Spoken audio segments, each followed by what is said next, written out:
Assalamualaikum warahmatullahi wabarakatuh. Apa kabar sobat sekalian? Jumpa lagi di channel Rama Temen ini. Kali ini kita akan membahas berita hangat dan masih hangat diperbincangkan, yaitu tentang Syafri Anies. Meski dihadang masa bayaran, kemanapun Anies melangkah pasti dipenuhi lautan manusia, pantas terus dijegal ya. Ini sesuai yang dilansir oleh Newsworthy wartaekonomi.co.id.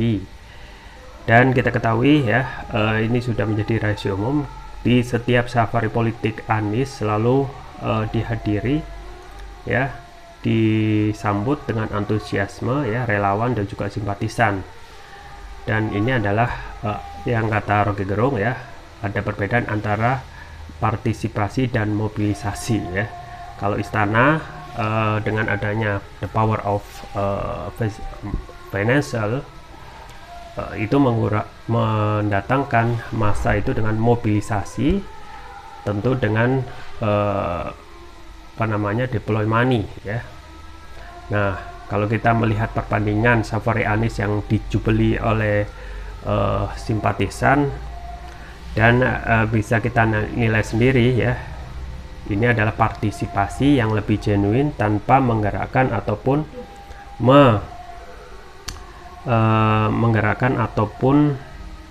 memakai ya politik uang untuk mendatangkan massa. Ya, langsung saja kita baca dan kita ulas sesuai yang dilansir oleh Warta Ekonomi Newsworthy Jakarta. Pegiat media sosial Eko Widodo menyoroti langkah baca pres Partai Nasdem Anies Baswedan yang berusaha untuk terus dijegal ketika berkunjung ke daerah-daerah. Akan tetapi penolakan itu tak menyurutkan niat masyarakat yang ingin bertemu langsung dengan sosok mantan Gubernur DKI Jakarta itu. Meski dihadang masa bayaran, kemanapun langkah Anies temui warga selalu dipenuhi lautan manusia. Ucapnya dikutip Newsworthy dari akun Twitter pribadinya Selasa. Eko melanjutkan bahwa hanya Anies yang satu-satunya sosok kandidat capres yang elektabilitasnya bisa diukur dengan mata terbuka. Satu-satunya kandidat presiden yang elektabilitasnya bisa diukur dengan mata telanjang, tanpa settingan lembaga survei, pantas jika terus dijegal, imbuh Eko. Diketahui sejak dideklarasikannya Anies Baswedan sebagai calon presiden capres, ex-gubernur DKI itu getol melawat ke berbagai daerah. Namun tidak jarang kunjungannya mendapat penolakan. Teranyar Anies berkunjung ke Bandung, masa aksi yang menamai dirinya Aliansi Masyarakat Kabupaten Bandung, AMKAB, berdemonstrasi menolak kedatangan Anies. Iya, gitu saja ya yang diberitakan oleh Newsworthy ya.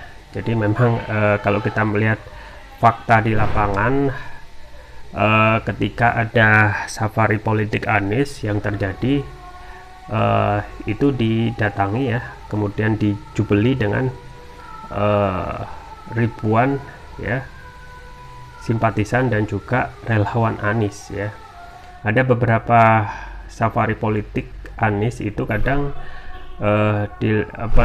juga ada yang namanya penolakan. Dan yang terbaru ini ya, sebenarnya banyak ya, tetapi yang terekspos itu yang di Bandung ya, kemudian yang sebelumnya juga ada yang menolak kedatangan Anies Baswedan. Nah, tentu saja ini harus kita lihat apakah ini mobilisasi dengan menggunakan uang ya, atau partisipasi, orang itu datang dengan sukarela untuk melihat ya Anies, dan juga untuk melihat antusiasme warga kepada sosok Anies yang memang digadang-gadang menjadi calon kuat dalam baca pres Pilpres 2024. Nah, kalau kita melihat ketika setelah ya Nasdem itu mendeklarasikan Anies sebagai baca presnya, maka setelah itu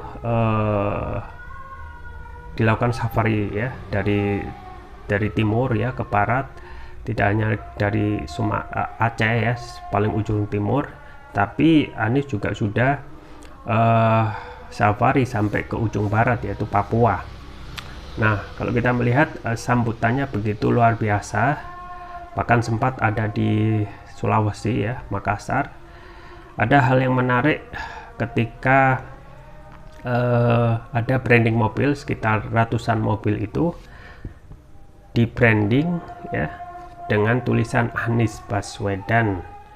Nah, ini tentu saja sambutan antusiasme yang luar biasa karena jumlah mobil itu sampai ratusan, dan yang paling penting untuk membranding itu memerlukan biaya yang besar, tapi itu dilakukan dengan antusiasme ya. Nah, kemudian selanjutnya safari Anies terus berlanjut ya, tidak hanya menyapa basis kekuatan Anies ya di Jawa Barat, pun juga di luar Pulau Jawa sampai ke Jawa Tengah ya, kemudian Papua, yang itu juga disambut dengan antusias. Dan memang terkait kunjungan ya sosialisasi Anies ya, karena memang Anies terlihat menjadi sosok yang menjadi ancaman ya, maka upaya-upaya penjagalan itu terus dilakukan, tidak hanya dari aksi mobilisasi ya, dari penolakan, tetapi juga isu-isu yang juga dihembuskan dalam pemberitaan tentang curi start kampanye ya dan lain sebagainya. Padahal kalau kita melihat isu ya Pilpres ini, tahapan dari pemilu belum dimulai. Kalau kita menyerang dari isu curi start kampanye, nah sebenarnya orang yang mengkritisi ini sebenarnya juga sudah tahu, pura-pura nggak tahu bahwasanya tahapan pemilu itu belum dimulai, maka orang sah-sah saja untuk melakukan sosialisasi ya, kalau tidak mau disebut kampanye. Nah, memang tahapan dari pemilu itu sudah ada tertulis, dimulai dari pendaftaran presiden ya, seterusnya juga dimulai tahapan-tahapan jadwal dan lain sebagainya, yang itu baru secara resmi kalau seseorang itu mendaftar dan ditetapkan menjadi bakal calon presiden. Dan setelah itu baru seseorang itu terikat dengan aturan Bawaslu dan KPU dalam tahapan kampanye, kemudian juga dalam aturan-aturan lain. Dan kalaupun ya terjadi pelanggaran, misalnya jadwal kampanye yang sudah diatur melanggar, maka itu bisa diberi sanksi. Nah, itu baru secara resmi baru ditindak. Tetapi kalau sekarang ya pendaftaran atau tahapan itu belum dimulai ya, berarti ya secara rasional orang tidak akan belum terikat dengan aturan dari KPU maupun Bawaslu. Entah dia mau kemana, ke timur, ke barat, ke tengah, ketika belum terikat ya tidak ada aturan yang bisa mengikat seseorang untuk melakukan sosialisasi, terutama bagi Anies Baswedan yang sudah berkeliling ya. Nah, inilah sontoloyonya pemilu kita ya. Orang harus capek-capek untuk kampanye sana sini, padahal di satu sisi ya belum ada kepastian untuk jangankan kepastian Anies nyapres, koalisi yang harusnya menjadi syarat itu belum terpenuhi. Nah, kita ketahui koalisi perubahan hingga saat ini belum melakukan deklarasi. Nah, ini menjadi syarat ya, menjadi syarat 20% presidential threshold. Dan saat ini kalau kita melihat perkembangan konstelasi koalisi perubahan, memang masih gonjang-ganjing terkait siapa yang akan digandingkan disandingkan dengan Anies sebagai wapres ya. Di satu sisi ya Demokrat ngebet tuh untuk menyalonkan ya orangnya, itu AHY, Agus Harimurti Yudhoyono, sebagai cawapres. Nah, di satu sisi ya ini konstelasinya seperti ini. Di satu sisi ya Aher ya dari PKS itu sebenarnya juga ingin dimajukan oleh PKS sebagai cawapres. Nah, memang konstelasi ataupun elektabilitas AHY memang lebih moncer daripada Aher, dan untuk kasus ini PKS ya, konstelasi terakhir memang sudah merelakan, kalaupun akhir dimajukan silakan ya, kalau dari luar partai itu lebih baik lagi, karena keinginan dari Nasdem ya tentu saja supaya fair cawapresnya itu dari ya luar partai koalisi. Kalau yang diambil nanti jadinya AHY, tentu saja akan ada keuntungan dari Demokrat yang di situ memajukan orang-orangnya, yaitu partai AHY yang tentu saja akan menaikkan ya perolehan suara Demokrat.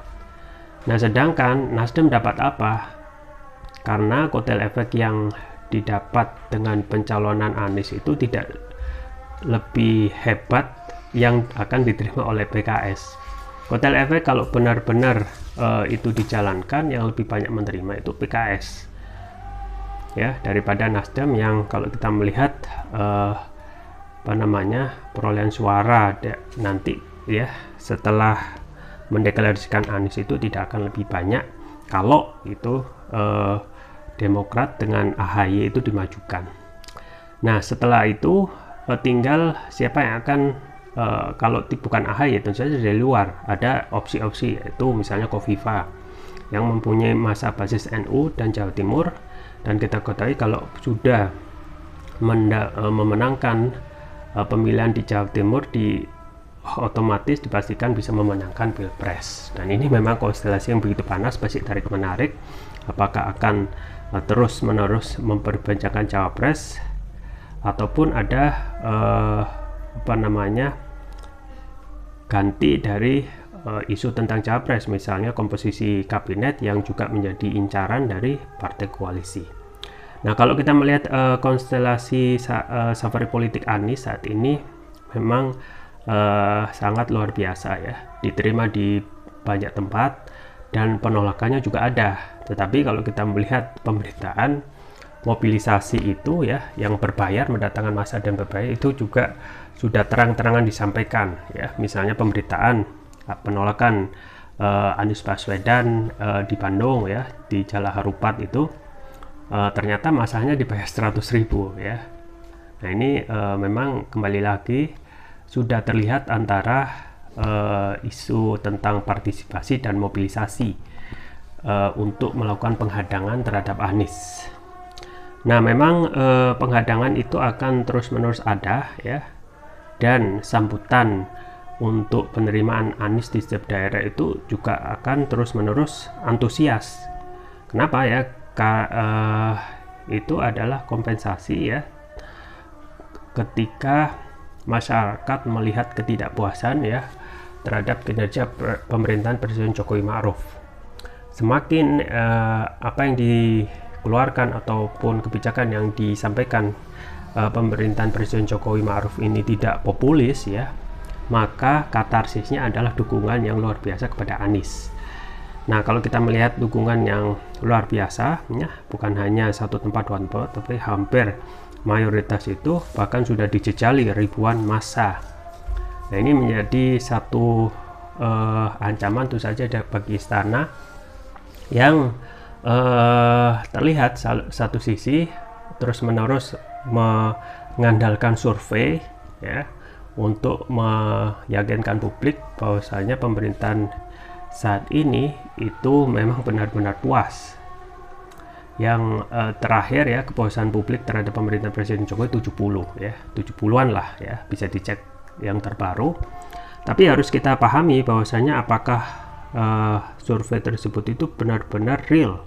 Artinya orang yang disurvei itu benar-benar mengetahui kondisi seluruh aspek kehidupan saat ini, di mana ekonomi sekarang lagi krisis ya, susah ya, hukum juga bermasalah, atau kebiasaan masyarakat kita yang hanya mengiyakan ketika ditanya saat survei, karena kebiasaan masyarakat kita kan membaik-baiki ya ketika ditanya.